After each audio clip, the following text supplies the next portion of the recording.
Assalamualaikum warahmatullahi wabarakatuh. Alhamdulillah ketemu lagi. Buat rekan-rekan yang ada di studio dan yang pastinya ada di rumah, tetap semangat. Kali ini kita jalan-jalan di rumah aspirasi. Siapa lagi? Dari fraksi PDI Perjuangan, abang kita. Abang siapa bang? Sebutin bang, biar pemirsa tahu bang. Manuara Sihaan, anggota fraksi PDI Perjuangan. Alhamdulillah. Bang, ngomong-ngomong, kabarnya gimana nih bang? Baik, sehat walafiat. Alhamdulillah bang ya. Keluarga semua di rumah sehat semua bang? Sehat semua. Yang penting kan itu dulu bang ya, Iya. sehat dulu bang ya. Bang, kita kan penasaran nih bang. Kita kan sering lewat sini nih. Iya, dicengir. Sering lewat di posko saya kalau begitu ya. Di posko kan rame gitu, ada apa sih? Penasaran mau nggak mau kita ke sini? Nggak apa-apa nih bang? Nggak apa-apa, silakan. Posko ini terbuka kok. Bener bang, buat siapa aja nih? Terbuka semua layak ramai yang melintas di jalan raya Cengir ini. Kalau dia mau mampir silakan, pasti dilayani dengan baik di posko kita. Foto begini nggak boleh. Oh, ini boleh ya. gimana dulu itu? Makanya. Aduh, ampun. Kalau di Nuaras pasti mampir. Pasti mampir. Bang, mau nggak mau kita ya daripada unek-unek di hati aja nih bang, kita mau harus tanya ini bang. Iya. Apa latar belakangnya abang membuat rumah aspirasi ini sih bang? Sampai abang gila-gilaan gitu bang, imbasnya kan gitu bang. Iya. Dan ya mungkin kita ngeliat sibuk bener, abang tidak ada yang tamu. Iya. Gitu. Nah, kita sempat-sempat ini bang. Iya. Kemarin kan nggak bisa, Iya. mama meninggal. Iya. Itu mau mampir tuh. Iya. Akhirnya mau nggak modal. Hari ini gitu. Hari ini mampir gitu ya. Mampir. Latar belakangnya apa sih bang? Iya. Jadi begini ya, Mas Kiting. Kami ini kan anggota DPRD. Anggota DPRD itu pada hakikatnya adalah pelayan masyarakat. Kita bisa menjadi pejabat negara adalah karena rakyat. Maka seyogianya lah kita memang menyiapkan rumah aspirasi buat rakyat. Masa kita dicari ke rumah kita? Ya kan?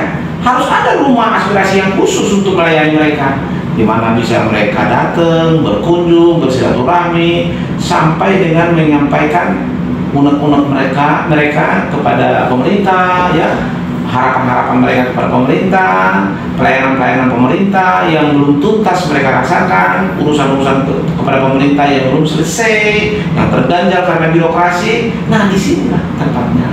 Latar belakangnya ialah karena kita memang mau melayani masyarakat. Kita kader partai, Ibu Ketua Umum memerintahkan kita, layanilah masyarakat, menangis dan tertawa bersama rakyat. Nah, disinilah rohnya rumah aspirasi ini. Inilah menjadi saluran bagi mereka menyampaikan aspirasinya kepada pemerintah daerah. Karena kita wakil rakyat, maka rakyat kita beri fasilitas jembatan aspirasi bagi mereka di rumah aspirasi. Di rumah aspirasi. Nah, satu lagi kan saya sudah berangkat nih tadi bang. Jono nanyain, dia kan harganya anu, apa perlu kita sebutin kali bang? Iya. Dia pengen ngadu juga sih, kesini boleh nggak sih bang? Semua masyarakat kita layani, siapa saja. Karena sebegitu kita resmi menjadi anggota dewan, maka kita menjadi pelayan masyarakat. Tidak terbatas pada masyarakat PDI Perjuangan saja.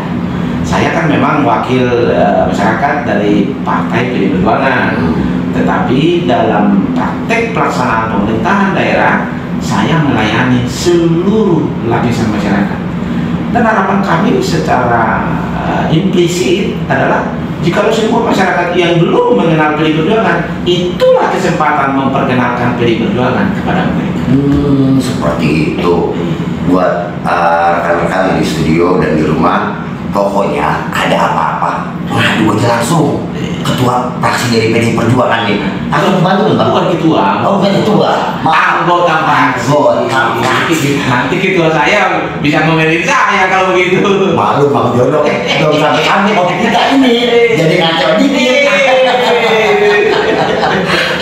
Bang, ya mungkin ya begitu kan. Kalau kopi belum sampai, kita masih ngaco. Kopi boleh segera datang. Siap. Oke bang, semakin penasaran kita kayak begini. Ya, alhamdulillah kan begitu kita kenal abang, katanya abang orangnya ramah kan gitu bang. Pengen tahu kita bang, sudah berapa lama sih nih bang rumah aspirasi ini bang? Oh iya, jadi rumah aspirasi ini sudah kita bangun sebetulnya sejak 2014 yang lalu.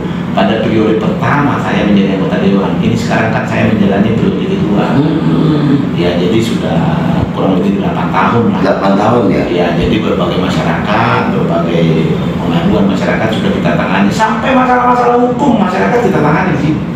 Saya sering membantu para legal itu, para advokat untuk memberikan masukan-masukan, bahkan secara non litigasi kita bantu itu mereka untuk membantu persoalan-persoalan bahkan perkara-perkara masyarakat secara hukum. Satu lagi gratis itu Bang. Oh gratis dong, sudah pasti. Pasti itu Bang. Sudah pasti. Kita tidak mencari sesuatu dari situ. Murni ini adalah pengabdian dan pelayanan kita untuk rakyat.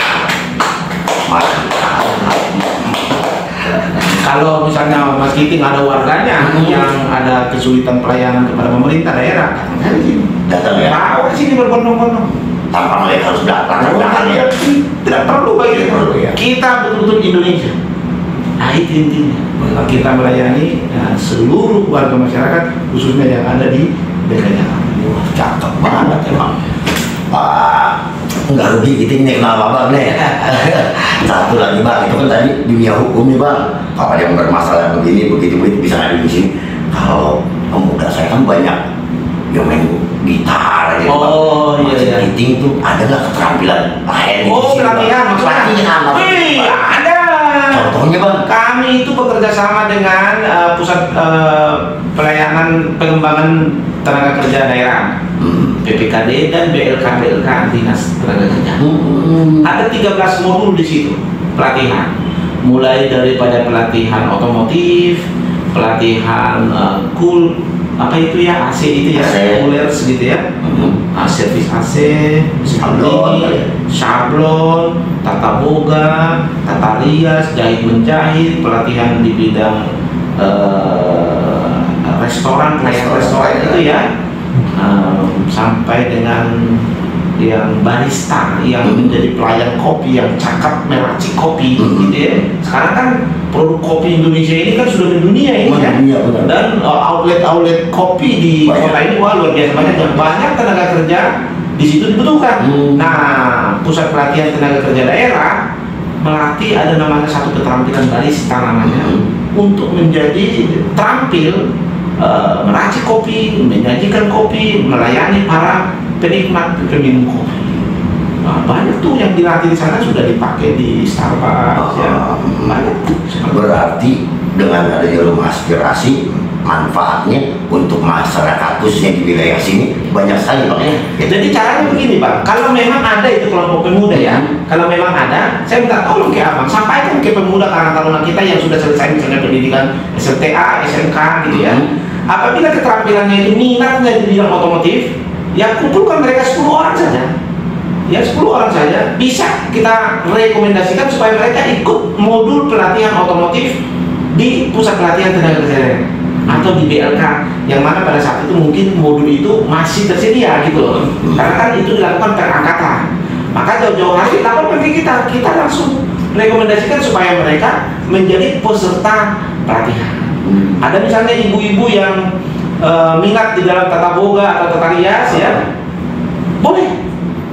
Siapa namanya, di mana alamatnya, kumpulkan mereka 10 orang sampai 20 orang, satu kelompok, satu grup. Nanti saya datangkan pelatih bisa di sini di posko kita. Ada mobil training unit mereka datang, sama instrukturnya datang di sini, boleh Pak. Di sini boleh langsung. Berarti lengkap sekali. Oh iya dong, kan anggota dewan itu harus mampu membina jaringan kerjanya dengan pemerintah daerah. Nah, untuk memberikan akses kepada masyarakat yang membutuhkan pelatihan tersebut. Nah, itu fungsinya anggota dewan. Nah, kita mampu untuk itu. Kebetulan kami membawahi bidang pelatihan tenaga kerja daerah di bidang kami Komisi B. Bidang perekonomian. Gitu. Mantap benar. Kasih tepuk tangan Bang. Abangku, satu lagi masih boleh nanya ya, 1-2 lagi lah. Iya. Santai aja. Berhubung masih pagi jam 6:30. Abang kita emang selalu semangat. Rekan-rekannya belum hadir semua, abang kita udah sampai 7 Bang. Ini Bang, apa kesulitan yang dialami Abang saat mengaspirasikan kebutuhan masyarakat kepada pemerintah daerah khususnya Bang? Apa sih Bang kira-kira Bang?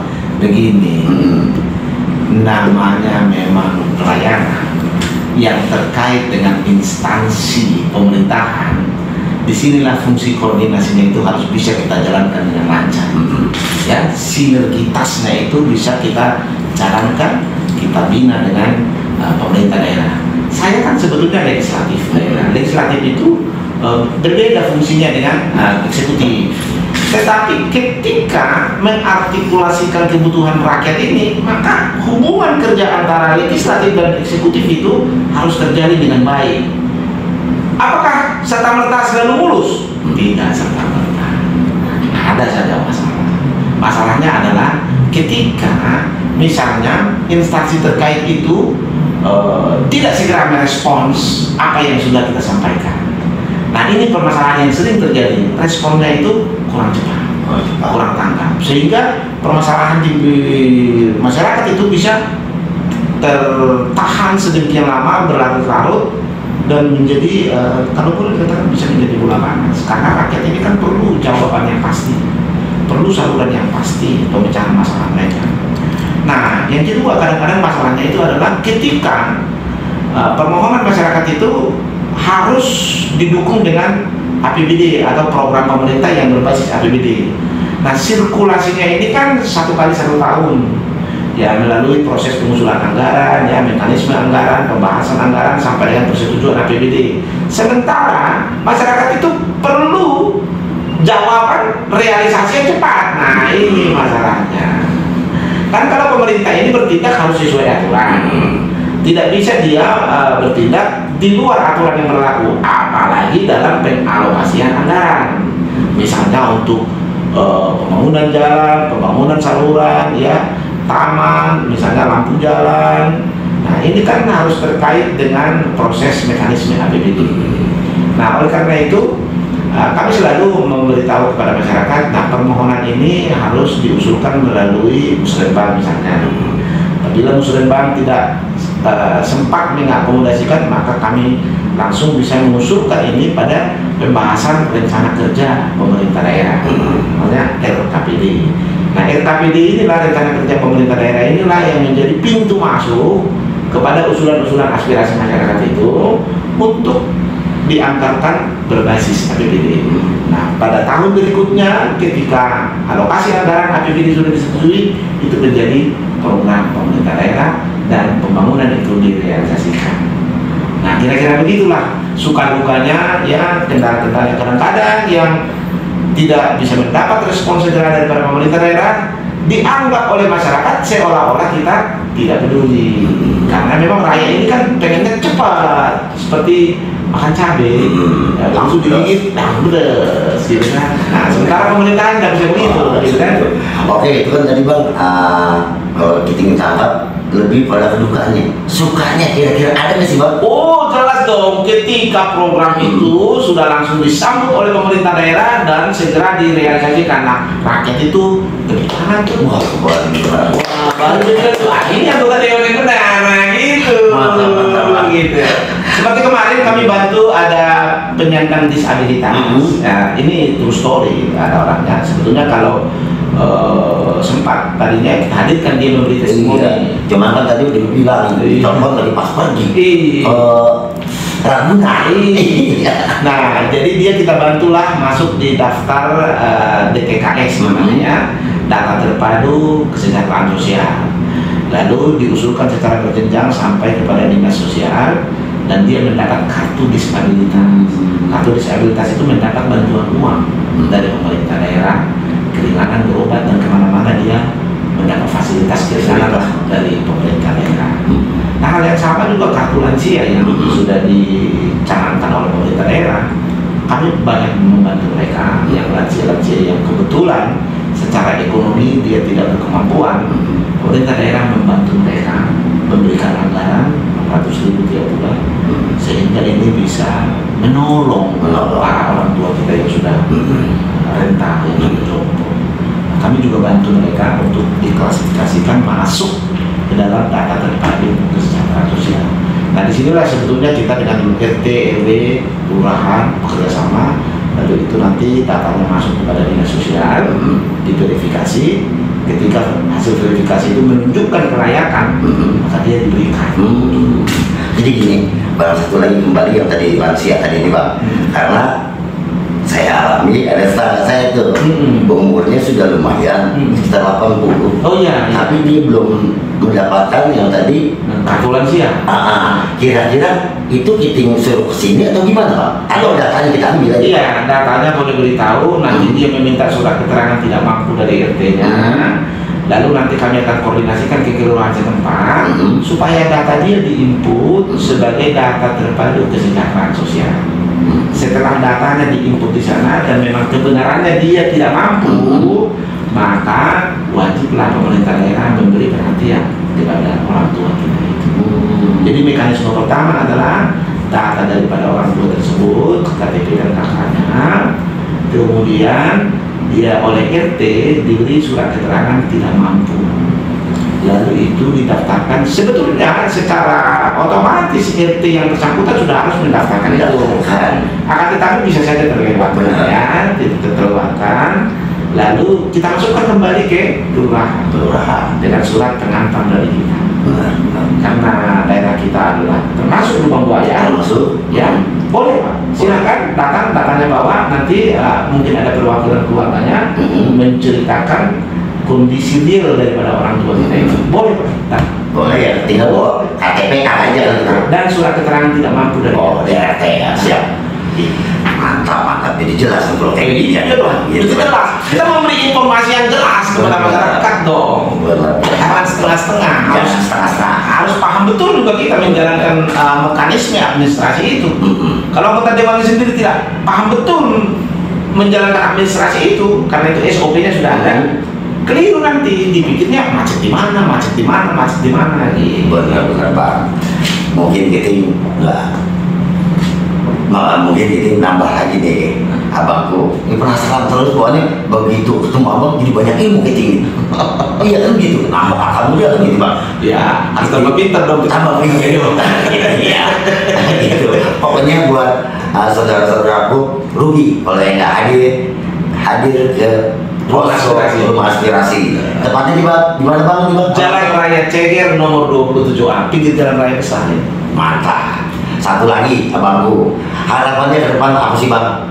Ya begini, kita ini kan katakanlah sudah dalam usia yang matang, maka secara normal sebetulnya orang di usia yang sudah matang itu apabila berkemampuan harusnya memang dia sudah berpikir bagaimana hidupnya bermanfaat bagi orang lain.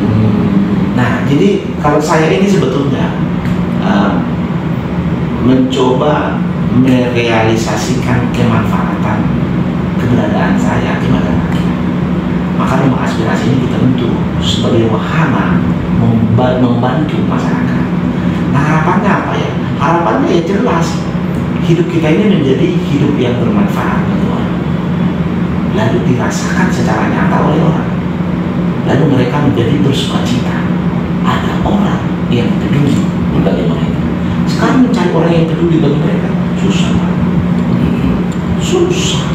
susah betul itu. Nah kalau misalnya mereka sudah tahu ada rumah aspirasi, manual nasihat yang peduli bagi mereka, maka saya pikir mereka akan bersukacita. Harapan hidupnya tak apa-apa, bersemangat dia itu juga.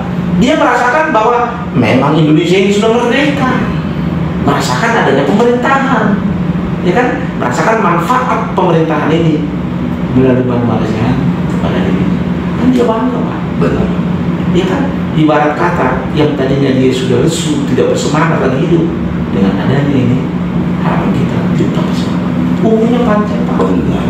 Ya, kalau hatinya gembira, itu adalah obat Pak. Benar. Dia bersemangat, ya kan? Dia bersemangat, ibarat kata ada sakit-sakit ringan sembuh itu. Sembuh, benar-benar Pak. Boleh. Ini Pak, itulah harapan. Mantap Bang. Menjadi bermanfaat khususnya untuk lingkungan sekitar. Gitu ya abangku sayangnya waktu yang memisahkan kita ya Bang. Cuman pesan kita, abang masih terus bersemangat kan? Pasti dong. Sebagai kader partai kita harus tetap semangat. Sebagai anggota dewan kita harus semangat. Sebagai anggota masyarakat kita harus tetap semangat. Alhamdulillah pemirsa di studio dan di rumah, abang kita tetap bersemangat. Akhirnya sampai juga di penghujung acara, saya Kiting Cakrawala yang bertugas. Bila pedang melukai tubuh, masihkah ada harapan sembuh? Bila lidah lukai hati, kemana obat hendak akan kita cari? Assalamualaikum warahmatullahi wabarakatuh. Salam.